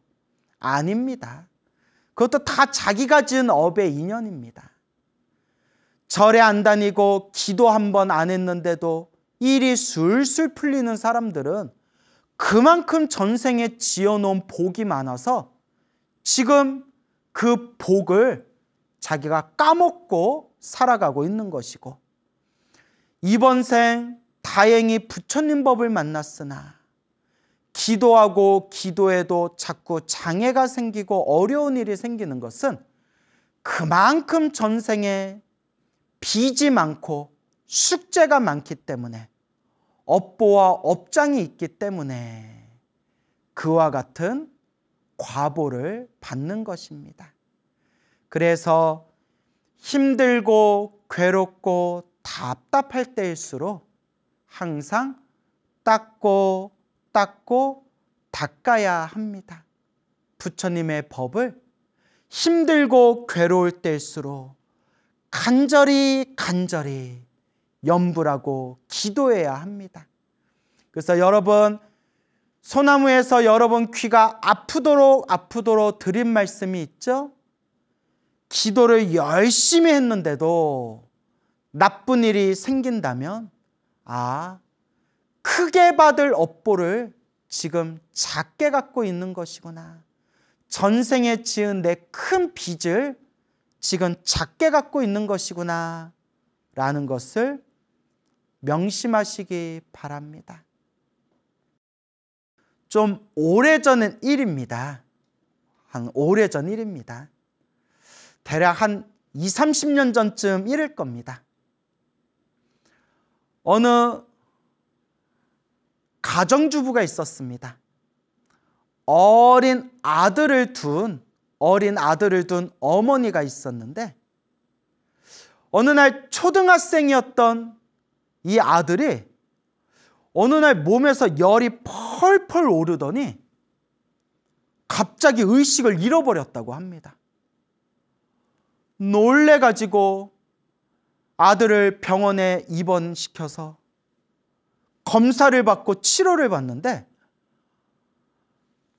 아들의 열은 내렸는데 깨어날 줄을 모르고 의식을 잃고 혼수 상태에 빠진 겁니다. 어린 아들이 혼수 상태에 빠져서 하루가 지나고 이틀이 지나고 며칠이 지났는데도 아들이 의식을 잃고 병상에 누워 깨어나지를 못했다고 합니다. 아이고, 어머니 마음이 얼마나 억장이 무너질까요? 어머니 가슴이 얼마나 찢어질 듯한 느낌이 들었을까요? 어머니가 얼마나 마음이 힘들고 괴로웠을까요? 매일매일 병원에 출근하다시피 병원에 가서 아들 얼굴을 하염없이 바라보면서 아들아 일어나라 일어나라 해도 아들이 의식을 깨어날 줄을 모르는 겁니다. 그렇게 며칠이 지났다고 합니다. 어머니가 너무나 답답한 마음에 병원을 나왔는데, 때마침 그 병원 맞은편 가까운 곳에 이렇게 절이 있었다고 합니다. 그것도 참 신기하죠. 병원 맞은편 가까운 곳에 걸어서 한 몇 분만 걸어가면 갈 수 있는 거리에 때마침 절이 있었다고 합니다. 어머니가 너무나 답답하고 힘들고 어쩔 줄 모르는 그런 심정으로 법당에 들어갔다고 합니다. 법당에 딱 들어갔는데 평소에 절을 안 다닌 분이었대요. 평소에 절에 다녀본 적도 없고 딱히 종교에 관심도 없었는데, 아들이 정신을 잃고 아들이 깨어날 줄을 모르니 그 답답한 마음에 자기 발길이 자연스럽게 이제 절로 들어가게 된 겁니다. 법당에서 어쩔 줄 모르고 있을 때 그 스님을 마주쳤다고 합니다. 그래서 스님이 어쩐 일로 오셨습니까? 라고 이야기하니까 그 어머니가 스님한테 자초지종을 다 털어놨다고 합니다. 스님, 제가 어떻게 하면 좋습니까? 그 이야기를 다 듣고 스님이 딱 이렇게 이야기하시더랍니다. 법당에 가서 부처님을 바라보며 오직 기도해라. 오직 간절히 관세음보살을 불러라. 간절히 관세음보살을 불러라 라고 딱 숙제를 내줬다고 합니다. 오직 법당에 가서 부처님 앞에서 간절하게 관세음보살을 불러라.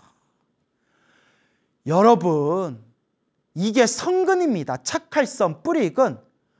그런데 그 어머님이 착한 뿌리가 있으니까 부처님 도량에 들어갔고, 또 우리 사찰에서도 사이비들이 많아요. 엉뚱한 사이비절에 가가지고 괜히 돈 뜯기고 마음에 상처받고 그랬으면 얼마나 더 마음이 힘들고 괴로웠었겠어요. 다행히 좋은 스님을 만나가지고 그 스님이 딱 가르쳐준 방법이 힘들고 괴로울 때 염불해라, 간절히 관세음보살을 불러라. 하마터면 엉뚱하게 어디 사이비 종교 같은 데 들어갔으면 어쩔 뻔했어요. 우리 막 이렇게 방송 프로 보면 막 사이비 종교에 대해서만 나오잖아요. 힘들고 괴로운 사람의 그 심리를 파고들어가지고 재산도 다 거덜내고 몸도 마음도 다치게 하는 그런 못된 인간들, 못된 종교인들이 엄청 많잖아요. 때마침 그분이 그래도 성근이 있었는지, 그러니까 여러분 좋은 스승 만나는 것도 내 복이에요. 딱 가르쳐 주신 방법이 이래라 저래라 하나 없이 부처님을 바라보면서 간절하게 관세음보살을 염불하십시오. 앉으나 서나 간절하게 관세음보살을 염불하십시오. 그 얘기를 딱 듣고 그 어머니가 어떻게든 의식을 잃은 아들, 그 아들 한번 어떻게든 한번 그 아들을 일으키겠다고 그날부터 아침마다 병원에 와서 아들 얼굴 한번 보고 법당에 가서 간절하게 관세음보살을 염불했대요. 관세음보살, 제발 우리 아들 좀, 관세음보살, 우리 아들이 일어나게 해주십시오. 관세음보살. 정말 간절했나 봐요. 얼마나 간절하게 했는지 그냥 법당에 앉아서 그냥 관세음보살 염불하다가 시간이 얼마 지났지 하고 시계를 딱 보면 3시간, 4시간, 5시간이 훅 지나 있더래요. 완전히 몰입한 거예요. 너무나 다급하고 간절하니까. 평소에 절에도 안 다니고 평소에 염불도 기도도 안 해봤던 사람인데 간절하게 관세음보살을 염불한 그 공덕으로 제발 우리 아들이 깨어나게 해주세요라는 그 간절한 마음의 힘으로 관세음보살 염불하는데 어찌나 간절하고 다급했는지 시간이 얼마나 지났지 하고 시계를 보니까 그냥 잠깐 염불한 것 같은데 3시간, 5시간이 그냥 지나가 있더래요. 이게 삼매예요. 염불 삼매. 시간 가는 줄 모르고 염불에 딱 집중하는 그 힘. 그렇게 하염없이 염불하면서 시간 가는 줄 모르고 간절히 염불하면서 며칠이 지났을 때 기적 같은 소식이 들려온 거예요. 병원에서 아들이 눈을 딱 뜬 거예요. 와, 정말 다행입니다. 아들이 눈을 딱 뜬 거예요. 아이고 아들아, 얼마나 어머님 마음이 기뻤겠어요. 어쨌거나 아들이 이제 검사 결과 이제 아무 이상 없다라는 판정을 받고 이제 집으로 와서 무럭무럭 잘 자라서 이제 청년이 됐대요. 다 컸대요. 청년이 됐는데 이제 한참 시간이 지난 거죠. 어느 날 아들하고 대화를 나눴대요. 이런저런 옛날 얘기를 나누면서 아들하고 이런저런 얘기를 나누다가 아들 어렸을 때 갑자기 쓰러져가지고 의식을 잃었던, 며칠 동안 혼수 상태에 빠졌던 이야기가 나왔나 봐요. 너 그때 엄마가 얼마나 놀랬는지 아냐. 아우 지금 생각해도 야, 온몸이 다 떨린다 야. 하는데 아들이 갑자기 엄마 나 그렇잖아도 엄마한테 이 얘기 해야지 언젠가 엄마한테 이 얘기 해야지 하다가 깜빡 잊어버린 게 있었는데 나 갑자기 떠올랐어 이러더래요. 뭐가? 아니, 나 그때 병원에 누워있을 때, 병원에서 깨었을 때 내가 꿈을 꿨거든? 내가 병원에서 의식을 잃고 깨어났을 때 생생한 꿈을 꿨는데 너무 신기해서 이거 나중에 엄마한테 얘기해야지 하다가 내가 깜빡 잊고 지금까지 내가 잊고 지내다가 나 갑자기 생각났어. 그때가 생각났어. 이러더래요, 아들이. 뭔데? 아들이 하는 얘기가 자기 그때 병원에 누워서 의식을 잃고 혼수 상태에 있었을 때 생생한 꿈을 꿨대요. 하얀색 옷을 입은 허연 수염의 할아버지가, 산신령 같은 할아버지가, 하얀 옷을 입은 허연 할아버지가 누워있는 자기 앞에 딱 오더니 이렇게 아들의 머리, 자기 머리를 이렇게 만져주더래요. 그러더니 할아버지가 아가 이제 일어나야지, 아가 어서 일어나야지 하고 자기 머리를 이렇게 할아버지가 만져줬대요. 아들의 머리를. 그러더니 할아버지가 품에서 이렇게 약을 하나 꺼냈대. 약을 꺼내더니 자기한테 약을 주면서 먹어라, 꿀꺽 삼켜라 하고 약을 주더래요. 그래서 약을 받아가지고 입에 넣고 꿀꺽 삼키니까 할아버지가 자 이제 일어나야지 하면서 할아버지가 머리를 탁 만져주면서 그 순간 자기가 눈에 딱 떴더니 병원이었대요. 그 아들이 꾸었던 꿈이에요. 아들이 약 먹고 할아버지가 머리를 만져주는 순간 눈을 딱 떴더니 병원에 누워있고 며칠 동안 혼수 상태에서 딱 깨어나게 된 거예요. 이 얘기를 어머니한테 하면서 엄마 내가 나중에 얘기해야지 하다가 그냥 지금까지 잊고 지냈어. 나 갑자기 생각났어 라는 얘기를 듣고 있던 어머니도 너무 신기해서 왜 그런 꿈을 꿨을까 하는 순간 깜짝 놀라면서 맞다, 그때 내가 병원에 누워있는 아들 빨리 깨게 해주세요 하고 법당에서 매일매일 몇 시간 동안 관세음보살 연불 했는데 이게 바로 가피 아닌가? 라는 생각이 그때 딱 드셨다고 합니다. 이 이야기를 이제 저와 친분이 있는 선배 스님께서 그 어머니에게 직접 들으신 이야기를 저한테 우리 소나무 법문에서 불자님들에게 들려드려라 하면서 저에게 직접 선배 스님이 직접 들으신 이야기를 저에게 전해주신 그런 이야기가 되겠습니다. 와, 어쨌거나 너무 잘 됐습니다. 그리고 불보살의 가피는 이렇게 참으로 신묘합니다. 부처님의 가피는, 이 보살님들의 가피는, 이 은혜는 참으로 묘하고 묘합니다, 여러분. 참으로 묘합니다.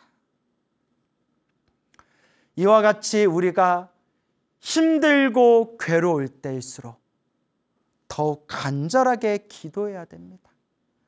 물론 여러분, 기도했다고 모든 일이 술술 풀리는 게 아니에요. 기도 좀 했다고 모든 일이 술술 풀리면 이 세상에 힘든 사람이 어디 있겠어요. 그런데 결국은 자기 업대로 산대요. 다 자기 복대로 살아가는 거래요. 뭐 네가 잘났냐, 내가 잘났냐, 네가 못났냐, 내가 더 못났냐, 뭐 지지고 볶고 따져봤자 그냥 다 중생은 자기 업대로 살아간다라고 부처님이 말씀하셨어요. 그래서 다 자기 복대로 살아가기 때문에 자기가 복이 많다고 생각되는 사람일수록 더 기도를 많이 하셔야 돼요. 내가 전생에 지은 복이 많아서 이번 생 내가 이렇게 편하게 살아가나 보다. 그러니 이번 생도 내가 공덕을 닦는 마음으로 더 열심히 기도하고 선업을 지어야겠다 라고 마음을 일으키시고, 정말 자기가 복이 없고 하는 일마다 잘 안 되고 기도하고 기도해도 자꾸 어렵고 힘든 장애가 생긴다라고 느끼는 분들은 더 열심히 기도하셔야 돼요.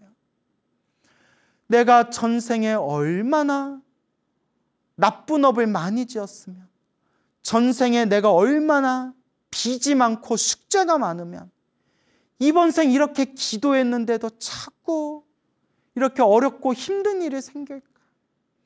그러니 이 업장을 조금이라도 닦는 마음으로 내가 이번 생 더 기도하고 더 닦아야겠다라는 마음을 일으키셔야 합니다.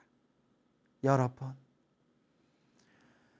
열심히 기도하고 열심히 닦았는데도 나쁜 일이 생기면 내가 크게 받을 업보를 작게 받고 있는, 빚을 갖고 있는 과정이라고 합니다. 그러니 여러분, 힘들고 괴로울 때일수록 더욱 간절하게 기도하고, 기도했는데 그래도 나쁜 일이 생길수록 내가 닦아야 할 숙제가 많고 내가 갚아야 할 빚이 많구나라는 마음으로 더 기도하고 업장 소멸하고 선업을 지어나가셔야 합니다. 결국 다 자기 업대로 살아가는 겁니다. 중생은 다 자기 업대로 살아가는데 업 중에 가장 좋은 업이 바로 부처님 법을 닦는 업이다. 이것을 수승한 업에서 수승업이라고 부릅니다. 업 중에 최고로 훌륭한 업이다. 수승업. 참으로 수승한 업이다. 수승업. 그래서 이번 생 부처님 법을 만난 것을 다행입니다. 소중합니다. 부처님 법 만나서 고맙습니다. 감사합니다. 라는 마음으로 여러분 흔들림 없이 닦으시기 바랍니다. 어느 여성 불자님이 계십니다. 지금 이제 연세가 60을 코앞에 바라보고 계시는 이제 여성 불자님, 보살님이 계시는데, 이 보살님이 원래 불교에 큰 관심이 없다가 자식 때문에, 아들 때문에 기도를 열심히 시작하게 되었다고 합니다.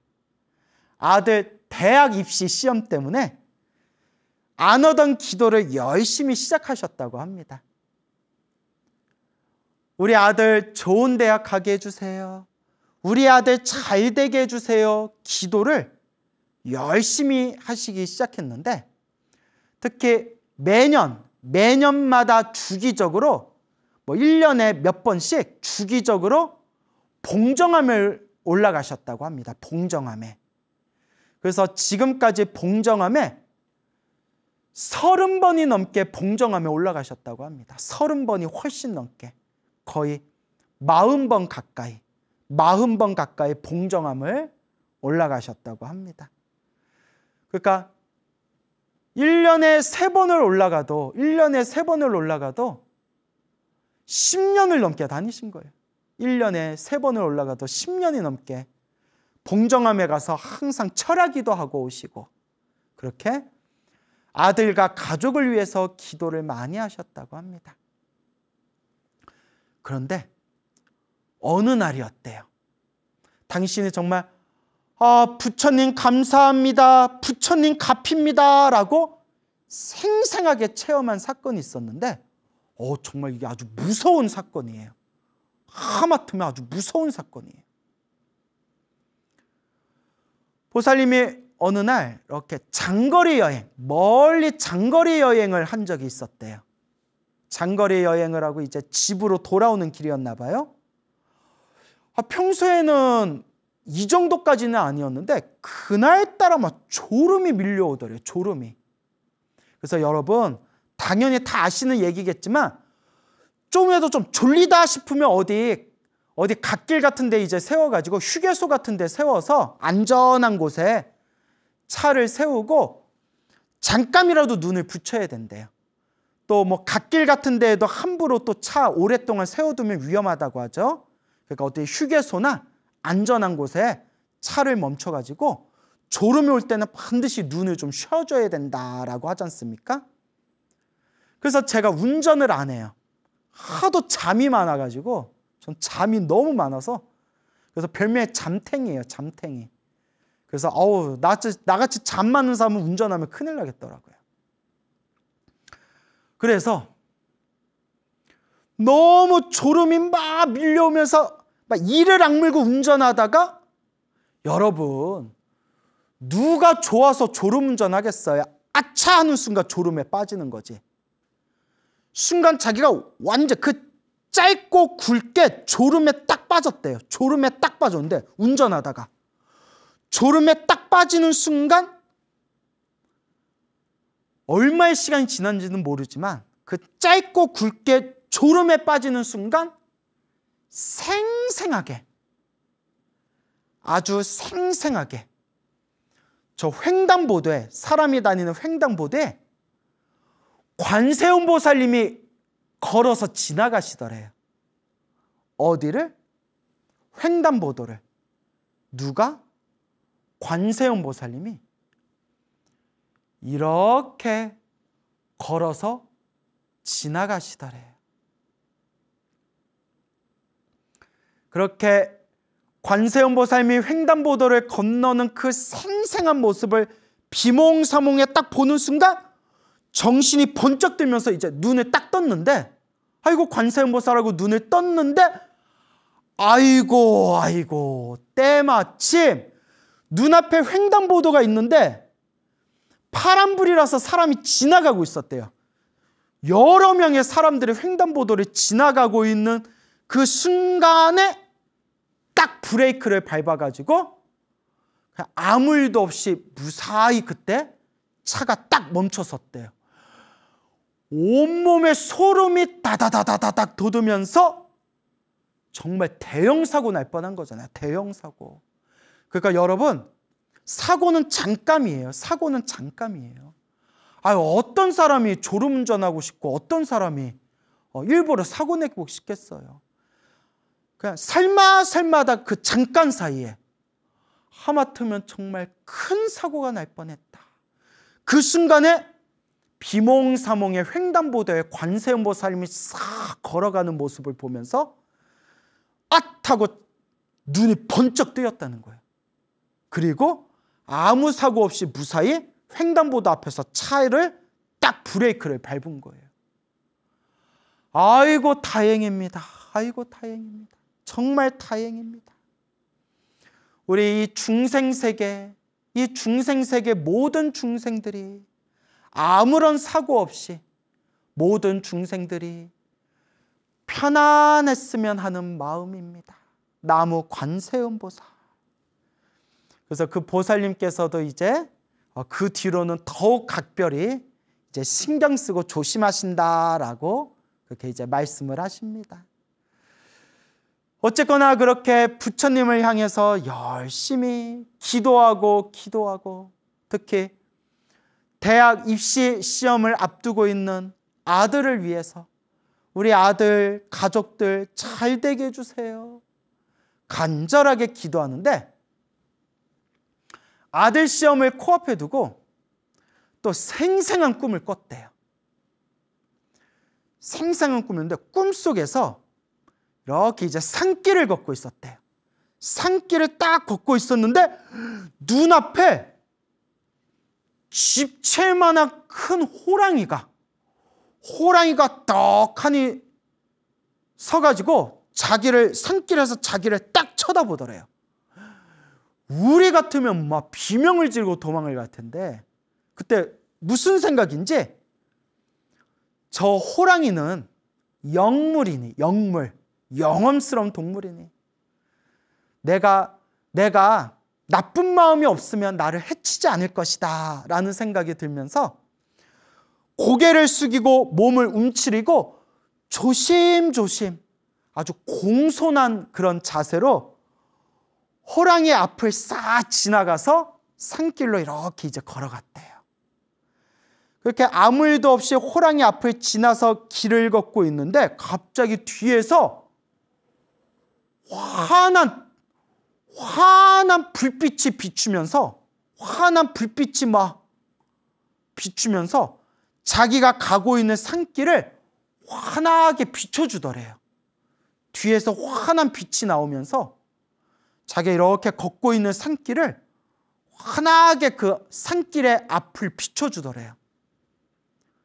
깜짝 놀라서 뭐지 하고 뒤를 딱 쳐다봤더니 호랑이 2마리가, 큰 호랑이 1마리와 작은 호랑이 1마리, 요 2마리가 눈에서 등장불 같은 환한 빛을 내뿜으면서 그 자기가 가는 산길을 환하게 비춰주더래요.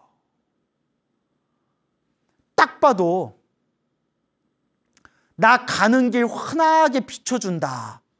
딱 들어도 길몽이잖아요. 아니나 다를까. 아들이 원하던 대학에 다 합격하고 결국은 이제 신중히 고민을 한 뒤에 이제 의대에 진학을 하게 되었고, 의대에 진학한 뒤에 중간에 좀 힘든 고비를 딱 만났을 때에도 이렇게 하는 일마다, 선택한 일마다 희한하게 일이 술술 풀려가지고 너무나 하는 일마다 일이 술술 잘 풀려서 지금 아드님이 이제 의사로서 아주 활동을 잘하고 있다는 그런 이야기를 들었습니다. 그래서 이 보살님께서 너무나 부처님께 감사해서 지금도 사찰에서 기도하고 봉사활동하면서 그렇게 부처님 은혜 갚는 마음으로 신행생활을 열심히 하고 계시는 그런 어느 여성불자님, 보살님의 이야기가 되겠습니다. 여러분, 힘들고 괴로울 때 기도해야 됩니다. 스님, 무슨 기도를 해야 효과가 좋아요? 제발 이제 이런 질문 그만하라고 했죠, 여러분? 부처님을 향한 기도는 어떤 기도를 하든지 결국 에너지는 하나로 통합니다. 관음 기도를 하든 지장 기도를 하든 천수경 기도를 하든 금강경 기도를 하든 법화경 기도를 하든 부처님을 향한 그 간절한 마음은 에너지가 결국 하나로 통합니다. 그래서 무슨 기도가 좋아요? 어느 절에서 기도해야 좋아요? 어느 시간에 기도해야 좋아요? 기도할 때 어떤 방법을 써야 기도 효과가 더 좋아요? 정말 간절하게 기도할 때는 그런 생각도 다 망상이에요. 그냥 오로지 간절하게 부처님을 믿고 의지하면서 닦고 닦아 나아갈 뿐이다 라는 걸 명심하시기 바랍니다. 그리고 꼭 제가 말씀드린 게 그냥 나 혼자 기도만 하는 거는 기도빨이 약해요. 저도 경험해보고 여러 스님들도 말씀하시는 거지만 기도하면서 자꾸 복을 짓는 연습을 해야 돼요. 이렇게 주변에 형편이 어려운 분들한테 보시를 하고 나눔을 한다거나 부처님을 향해서 공양을 올린다거나 자꾸 복을 짓는 연습을 해야 돼요. 기도만 하는 것은 기도빨이 좀 약하다. 기도하고 복 짓고 기도하고 복 지으면서 꾸준히 나아가는 것이다. 그렇게 닦다 보면 좋은 일도 생기고 또 기도를 열심히 해도 나쁜 일이 생길 때도 있을 것이다. 하지만 좋은 일이 생겨도 내가 지은 업의 인연이요, 나쁜 일이 생겨도 내가 지은 업의 인연이니 좋은 일도 나쁜 일도 걸림없이 구애받지 말고 그저 내 공덕을 닦는 마음으로 부처님을 믿고 꾸준히 염불하고 기도하고 닦아 나아가시기 바랍니다. 여러분 행복해지고 싶습니까? 행복한 삶을 창조하고 싶습니까? 복을 지으십시오. 선업을 지으십시오. 공덕을 쌓으십시오. 복과 선업과 공덕의 힘이 여러분들을 진정한 행복의 길로 이끌어 줄 것입니다. 여러분 성불하십시오.